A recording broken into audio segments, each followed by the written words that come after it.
You filed for Social Security at 62, and your check came in around $1,400 a month. That same record, had you waited until 70, would have paid closer to $2,300. That is over $800 a month more for the rest of your life. And now you are lying awake wondering if you just locked in the smaller number for good. You may not be locked in at all. Social Security built two official doors that let you walk a claim back. One slams shut 12 months after your first check. And that date, the day the money started, not the day you filed, is the one thing almost nobody thinks to check. The other door only opens later, and if you filed early, it does not open until the first one has already closed. Which door is yours, and whether either is still open, comes down to those two dates. And if you are second-guessing the decision right now, you are not foolish. This happens so often, the government built two separate ways to undo it. So take a breath. We are going to walk through both doors, slow and plain. And at the end, I will give you a 3-question check you can run tonight at your own kitchen table. Let's start with the bigger door, the full undo. The official name is a withdrawal of application. You fill out a form called SSA 521. You send it to your local Social Security office, and if they approve it, Social Security treats your claim as if it never happened. Not reduced, not paused, erased. On paper, you never filed. Now here is the first thing you have to know, and it is the reason this door has a clock painted on it. You have 12 months. 12 months from the date your benefits started. Not from today, not from when the doubts crept in, but from when the money first started coming. Miss that window, and this door is closed for good. And you only get to do this once in your entire life. One withdrawal ever. So it is not a thing to do lightly. And here is the catch that stops most people in their tracks. When you withdraw, you have to pay back everything that was paid out on that application. Not just your own checks, friend. Everything. If your husband or wife drew a benefit on your record, that comes back. If a child collected on your record, that comes back. Any money that was withheld from your checks for Medicare premiums, back. Any tax you had voluntarily withheld and sent to the IRS, back. All of it, in one repayment before the undo goes through. Now hold on. I have to pay back my wife's checks too? She is the one who spent them. I know. It surprises everybody. But yes, the whole application unwinds, and every dollar that was ever paid because you filed has to be returned, which means the people who received it have to be on board. Anyone drawing a benefit on your record has to agree, in writing, before Social Security will process the withdrawal. If your spouse says no, the door does not open. One more piece, and this one is actually in your favor. Even after Social Security approves your withdrawal, you get 60 days to change your mind and cancel the whole thing. A do-over on your do-over. But once those 60 days pass, it is final. The benefits for that original period are gone, and you are starting fresh. I know that is a lot of moving parts stacked up fast. Take a breath. You do not need to memorize the form number or the 60-day rule. You just need to walk away knowing two things. This door exists, and it has a 12-month clock ticking on it. That is the whole job right now. Let me show you what this looks like with real numbers, because that is where it gets clear. Take a couple I'll call Frank and Diane. Frank is 64.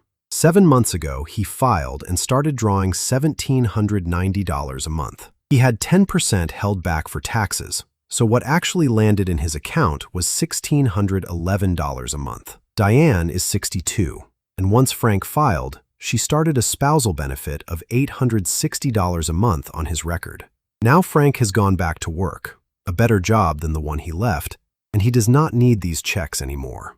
He wants to undo it and let his future benefit keep growing. He is inside his 12 months, so the door is open. But look at the bill. Over 7 months, Frank's own benefit came to $12,530. Diane's spousal came to $6,020. Add them up, and to undo this claim, Frank and Diane have to send back $18,550. And here is the sting. Only $11,277 ever hit Frank's checking account. The other $1,253 of his, he never touched it. It went straight to the IRS as withholding. He still owes it back. And Diane's $6,020? That returns too. Hear that again, friend. You can be asked to repay money you never spent and money that went to somebody else. So that is the full undo. Now the second door, and it is a very different door for a very different person. This one is called suspending your benefits. And the difference is simple. You do not erase the claim, you just switch the checks off for a while. No Form SSA 521, no giant repayment. You are not undoing anything. You are pausing. But there is a fence around this door, and it is age. You can only suspend once you have reached your full retirement age and only up to age 70. That is the opposite of the first door. Withdrawal is for your first 12 months no matter your age. Suspension is for later, once you are at or past full retirement age. You can ask for it out loud, on the phone, or in writing. It does not even take a special form. Here is the timing. Your checks stop the month after you ask. Then they switch back on automatically at 70, or earlier if you call and ask for them back, starting the month after that request. And here is why anyone would do this on purpose. For every month those checks are switched off between your full retirement age and 70, your future benefit climbs. You are trading checks today for bigger checks for the rest of your life. That is the whole point of the pause. It is not a penalty, it is a raise you are handing your future self. So let me get this straight. I just stop the checks and they come back bigger later, and I pay nothing back? That is exactly it. No repayment. That is the big, bright line between the two doors. The full undo comes with a bill. The pause comes with a raise. But, and there is always a but with these rules, the pause has its own fine print, and you need to hear it. While your benefits are suspended, anyone drawing on your record gets suspended right along with you. The one exception is a divorced spouse. If you have an ex drawing on your record, they keep going. But a current husband or wife on your record, their check pauses when yours does. And watch this next one, because it quietly bites people. Your Medicare Part B premium normally comes straight out of your Social Security check. But now there is no check to pull it from, so Medicare bills you directly instead. If you shrug that bill off because you got used to it being automatic, you can lose your Part B coverage. Suspended benefits do not mean suspended premiums. And one more. While you are suspended, you cannot collect that low-income benefit called SSI. Now we come to the part I most wanted you to hear, because it is where good people make expensive mistakes without ever knowing there was a decision to make. When you touch your Social Security, you may be touching your Medicare too. Two different buildings, with a hallway between them nobody ever points out. Here is the situation. Say you are 65 or older on Medicare and you withdraw your Social Security application, that first door. A second decision is now hiding inside the first. Do you keep your Medicare or does it come out too? Keep it and you are fine. Those Part B premiums that were pulled from your checks are just part of what you repay, and going forward, Medicare bills you directly. Manageable, as long as you know it is coming. But withdraw your Medicare along with your Social Security, and it gets expensive fast. You pay back every dollar Part A spent on your behalf, every hospital stay, every procedure. Your Part B and any Advantage plan unravel with it. And here is the one that follows you for the rest of your life. Wait, a drug plan penalty can follow me forever? For almost everyone, yes. Drop your Medicare drug coverage now and come back to it later, and you can be hit with a Part D late enrollment penalty. Not a one-time fee. It gets added to your premium every month for as long as you have the coverage. A choice you make at 65 to save a little paperwork can quietly cost you every month into your 80s. Hear that again, friend. Some of these doors only swing one way. And this is the right moment for me to say the thing a good neighbor always should. Everything I am walking you through here is for education, to help you ask sharper questions. It is not financial, tax, or legal advice, and I am not the one who knows your situation. Before you sign a single form, sit down with a qualified professional and go through your own numbers. These rules have too many corners to take alone. So you have got two doors, and the most important thing to understand is that they are not for the same person. Let me put them side by side. The full undo, the withdrawal, is for the recent filer, somebody who pulled the trigger in the last 12 months and then had the ground shift under them. They went back to work and do not need the money. A spouse's income turned the early claim into a mistake. A health scare that pushed them to file early turned out to be nothing. That is the withdrawal person, and only if they can actually put their hands on the money to pay it all back. If the repayment is out of reach, the door might be open, but they cannot walk through it. The pause, the suspension, is for a completely different person. Somebody already at or past full retirement age, already collecting, who suddenly finds they do not need the checks. Maybe they went back to work. Maybe an inheritance landed. They are not trying to erase anything. They just want to switch the checks off and let that future benefit grow, with nothing to repay. So here is the clean way to hold it in your head. Withdrawal is a do-over with a bill. Suspension is a pause with a raise. Same goal.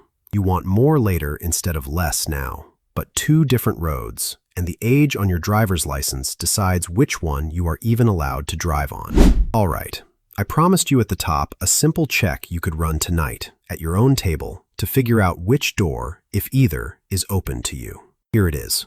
3 questions. Question 1. How long ago did your benefits start, and have you reached full retirement age?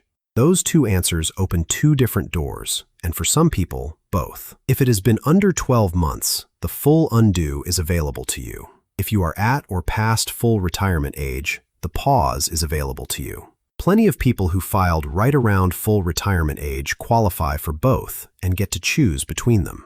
But if it has been more than 12 months and you are not yet at full retirement age, I will be straight with you. Neither door is open. The claim stands. That is worth knowing too because it stops you chasing a door that is not there. Question 2. Can you pay it back? This one is only for the withdrawal folks. Withdrawal means returning every dollar paid on your application. Yours, your spouse's, the withholding, all of it, in one lump. If that number is more than you can put together, be honest with yourself. The door is open, but you cannot walk through it. And that is all right. The pause may still be there for you later. Question 3. Are you on Medicare? If the answer is yes, this is the hallway between the 2 buildings we talked about, and it is where the truly expensive mistakes happen. That is why the Medicare side is worth walking through before any Social Security paperwork goes in. One phone call to Medicare first can save you a penalty that would have followed you for decades. 3 questions. How long ago? Can you pay it back? And are you on Medicare? Keep that little list somewhere you will find it, because it is the whole map. Now, before we wrap up, I want to be clear about something, the way a good neighbor should. The point of this was never to talk you into undoing your Social Security. For most people, the decision they already made was a fine one, and it should stand. And if that is you, wonderful, you can sleep easy tonight. This is only for the person who genuinely needs to reverse course and still has a door open to do it. Knowing the door is there is the gift. Whether you walk through it is your call and yours alone. And one more time, because it matters. Everything here is for education, not financial, tax, or legal advice. Your situation is your own. So before you lock in a decision this size, sit down with a qualified professional and go through your specific numbers. Now, there is one more piece to all of this that I did not touch today. Once you have decided whether to keep your checks running, there is a whole separate question of which of your accounts you draw from first and in what order. That one can matter just as much as this one, but that is a video for another day. If this cleared something up for you, tap the like so it finds the next person, and subscribe so the next breakdown lands in front of you. And do me a favor, drop the word undo in the comments, just so I know this one hit home. Take care.